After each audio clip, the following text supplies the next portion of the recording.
সুস্থ থাকতে ভরসা আংটি, জ্যোতিষী নয়, আংটি দিচ্ছেন চিকিৎসক। এই আংটি সৌজন্যে জানা যাবে হার্টের রোগীর শরীরের হাল। শরীর খারাপ হলে মেসেজ যাবে চিকিৎসকের কাছে। এসএসকেএমে শুরু এই বিশেষ আংটির ট্রায়াল রান।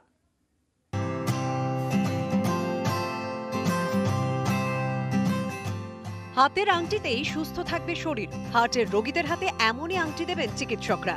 সর্বক্ষণের নজরদারি। রোগীর শরীর খারাপ হলে মেসেজ ভেসে উঠবে চিকিৎসকের মোবাইলের স্ক্রিনে। এই আংটি কোনো জ্যোতিষীর দেওয়া আংটি নয়, এই আংটি দেওয়া চিকিৎসকের। এই একটি আংটির মাধ্যমেই আপনি জানতে পারবেন ঠিক কখন আপনার হৃদযন্ত্রের সমস্যা শুরু হয়েছে, আর তৎক্ষণাৎ আপনি যোগাযোগ করতে পারবেন আপনার চিকিৎসকের সঙ্গে। চিকিৎসায় ভরসা আংটি, অভিনব উদ্যোগ এসএসকেএম এর চিকিৎসকদের। আংটির মাধ্যমে রোগীর শরীরে যাবতীয় তথ্য পৌঁছে যাবে চিকিৎসকের কাছে।